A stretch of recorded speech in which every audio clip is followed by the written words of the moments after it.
As a Nintendo kid, I always looked at Sonic the Hedgehog with some admiration. Advertisements showed off how fast the games played, and the store kiosks let you play through Green Hill Zone, showing how powerful Sega's blast processing really was. I was so excited about playing Sonic games when I got my Game Gear, but the 8-bit versions never quite achieved the speed that you saw in the 16-bit versions. In the late 90s, I finally picked up a Genesis for cheap and started collecting games for it. Of course I had to pick up the Sonic games. After all, Sonic was Sega's iconic mascot. Starting with Sonic 1, I had entirely too much fun with Green Hill Zone, but starting with Zone 2, Marble Zone, I really started seeing the flaws in the game.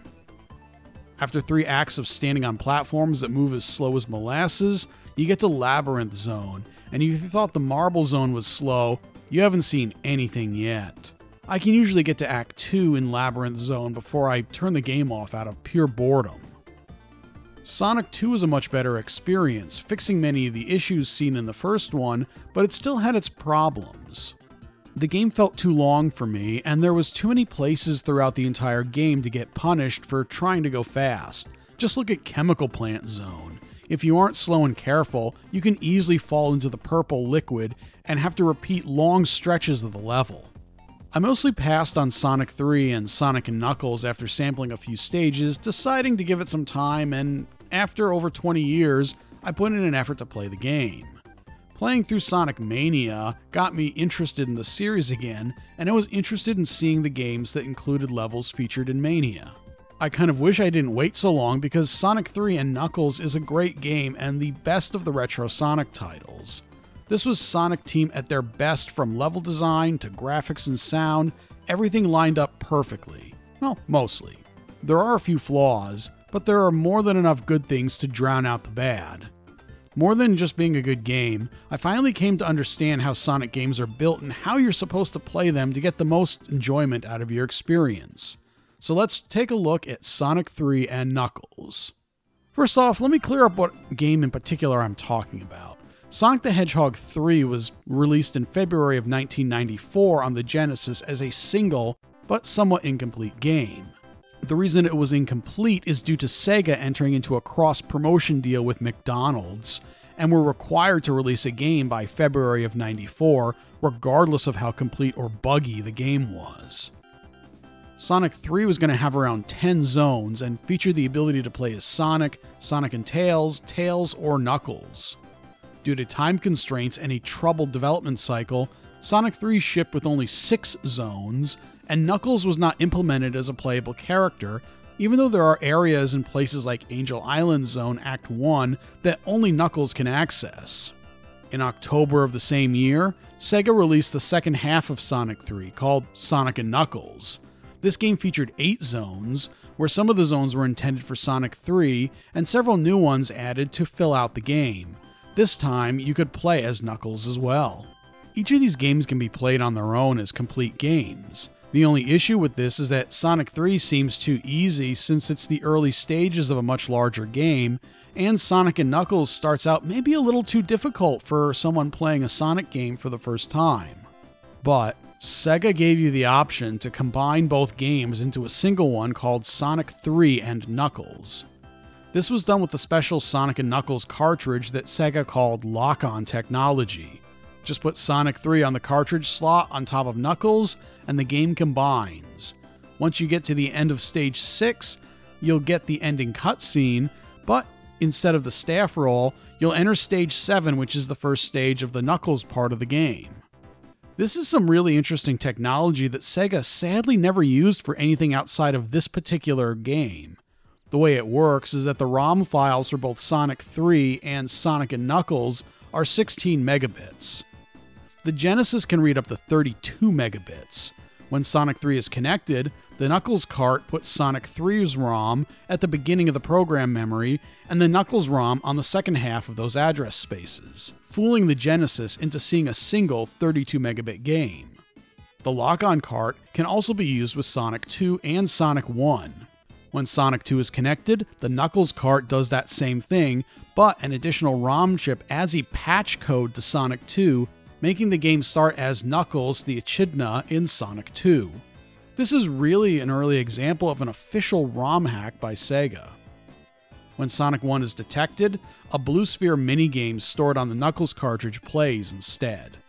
According to Yuji Naka, the series producer, Knuckles wouldn't have worked in Sonic 1 the way he did in Sonic 2 due to the level design preventing Knuckles from progressing in some areas.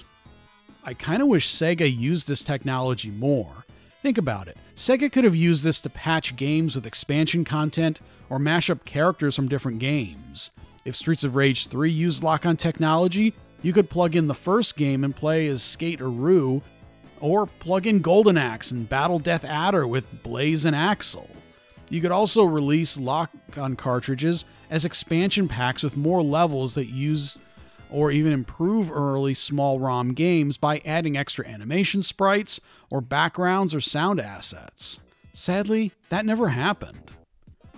While Sonic 1 and 2 had some really good things going for them at times, Sonic 3 and Knuckles really improves on everything. Let's start with one of the best things they improved on: stage design. Originally, a level or stage was broken up into 3 acts with a boss waiting at the end of Act 3. This time there are only 2 acts that are a little bit longer, with a boss at the end of each. The longer acts feel more rewarding, and they're not too long. Many of the acts in Sonic 1 wore out their welcome by the time you got to Act 3, but this doesn't really happen here. Given that the acts are longer, there's more opportunities to get onto one of the 3 paths to the end. There's a high path, mid path, and lower path in most of them. The higher path is, the more opportunities you have to go really fast, but the trade-off is that it's harder to stay on those paths.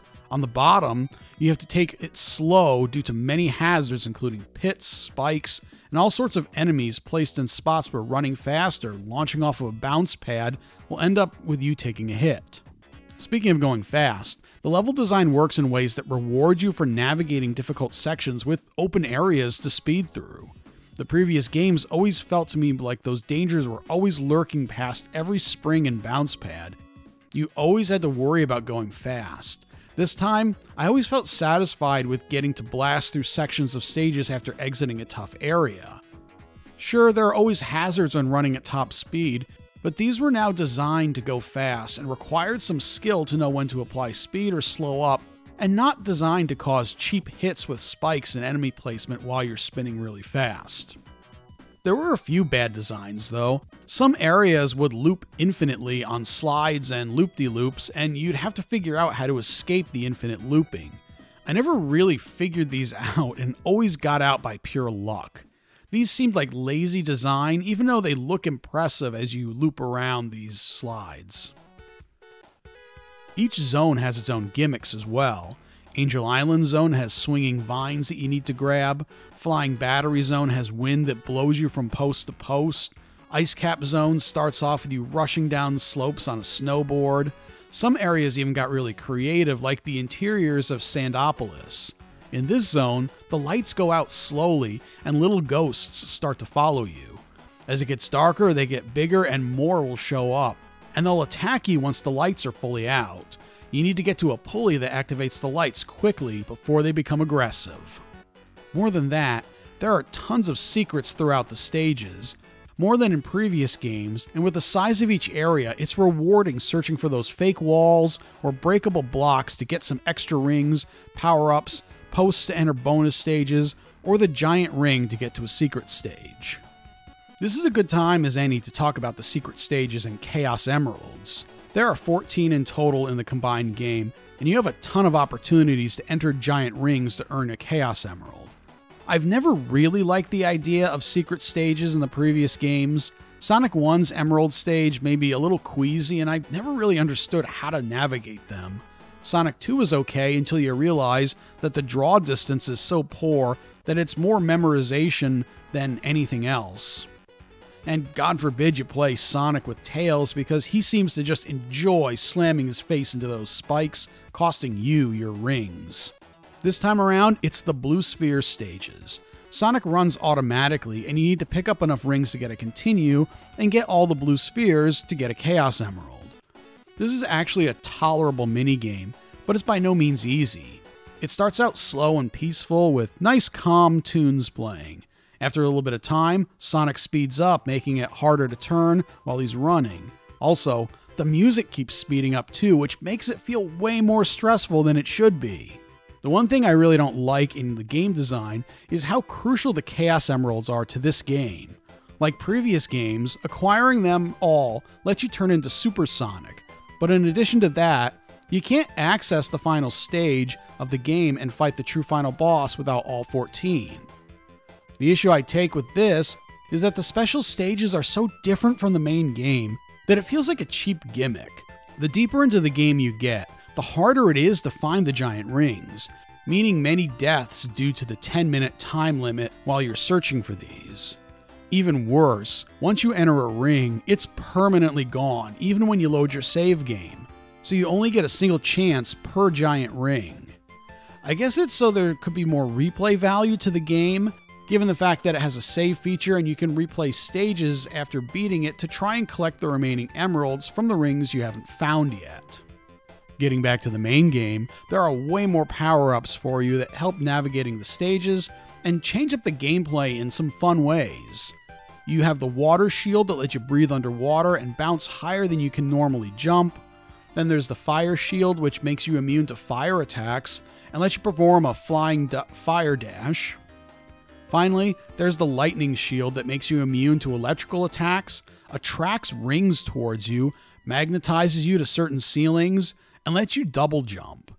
Every single one of these was incredibly fun to use, and were usually placed in levels that took advantage of the special power. Each stage boss was also pretty fun, except for a few. They're all relatively easy due to how many that you're going to have to fight, but each one is unique in how they attack and what you have to do to destroy them. Of course, you fight Robotnik or Eggman at the end of the game, and you must beat multiple forms before you're done. I never felt that the game punished you too much for going too fast, and I enjoyed the expanded levels. Sonic 1 and 2 levels typically took me 3 to 4 minutes to complete, but the Sonic 3 levels took a lot more time, mostly due to the need to explore. I even ran out of time in a few stages, the worst being in Lava Reef Zone Act 2, where I only had a minute left at the last checkpoint before the boss and couldn't beat him in time on multiple attempts. I basically had to game over and start again because the checkpoint remembers how much time you have left. The game does have a story, and it's not crucial to playing the game, nor does it get in the way. Picking up right after Sonic 2, Death Egg crashes on Angel Island where Knuckles lives. He's the protector of the Master Emerald. Robotnik tricks Knuckles into believing that Sonic is there to steal the emerald, pitting the two against each other while he repairs the Death Egg and prepares to steal the Master Emerald. In terms of graphics, it's the best that any Sonic game had up to this point. In fact, I don't think there's another 2D Sonic game that matches Sonic 3 and Knuckles prior to Sonic Mania. All the sprites are incredibly detailed, and the use of colors might make you think that you're looking at a Super Nintendo game and not a Genesis title with a limited color palette. Sega went all out when it came to the graphical presentation. Multiple scrolling backgrounds and foreground layers, animated backgrounds, the highlight feature for water areas, and enemies with smooth animation. You and enemies have a ton of animation frames as well. All the graphics are super smooth when the screen scrolls, and if blast processing was a real thing, this game would be the poster child for incredibly fast-moving graphics. When it comes to the sound, it's everything you want from a Sonic game. All those classic sound effects have returned, like Sonic jumping, the various explosions, the sound when you get hit, the sounds when you get rings, and explosions are full-bodied, and all the newer effects pack quite a punch. As for the music, it's spectacular, some of the best in the series. And that's saying something because all the music in Sonic games is great. Sadly, if you're playing more modern re-released versions, many of the music tracks have been replaced.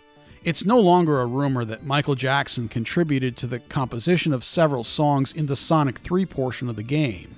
Sadly, every one of those tracks are gone in the newer versions, most likely due to either copyright or royalty disputes. I've listened to the replacement tracks on the Sonic Origins collection for the PlayStation 4, and the replacements are not very good at all.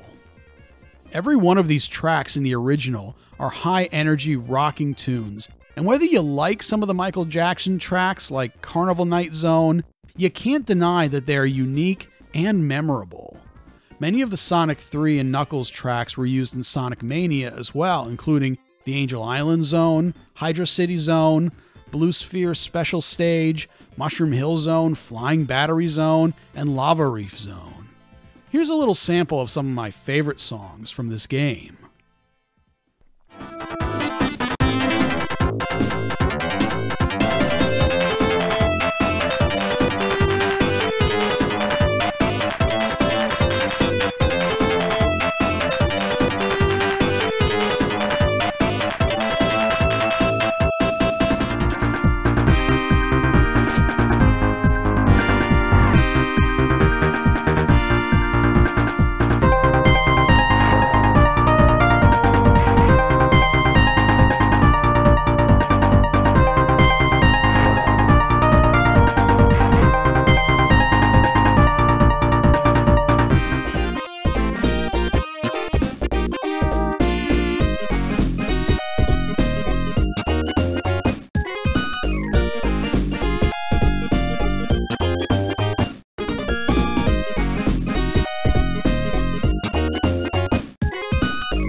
I really enjoyed this game. It took me quite a while to get all the Chaos Emeralds, which I didn't get on my first run through, so I could get to the final stage eventually and see the true ending. There's also the Knuckles mode, which I tried for a little bit, but I didn't spend a whole lot of time with. There's definitely some replay value here, playing as different characters, and I plan to come back to the game at some point in time to do a Knuckles run.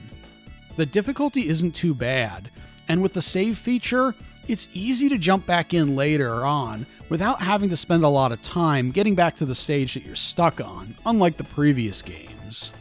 I learned a lot about playing Sonic games to get the most out of them. The commercials back in the 90s really painted a different picture of what these titles are. Watching them, you'd think that they're speedrunning style games, running and jumping and never stopping for a second, and it couldn't be farther from the truth. Sure, there's a lot of fast-paced action, but these are platformers at heart, and once you learn to play with Sonic's odd physics, you'll move between the platforming and breakneck-paced visual wonders quite easily. After this game, it's hard to go back to a game like Sonic 1, waiting forever on those blocks, slowly moving across the lava and marble zone.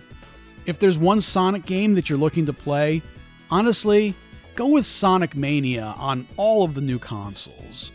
It's everything this game is and more, but if you're strictly looking at retro games from the 8 and 16-bit eras, Sonic 3 and Knuckles is the best Sonic experience in my opinion. I'd love to hear your thoughts on Sonic 3 and Knuckles, or the Sonic series in general. How do you feel about this one? And if it's not your favorite, which one is, and what are you most fond of in the series? Thanks a lot for watching, and I'll see you in the next video. Until then.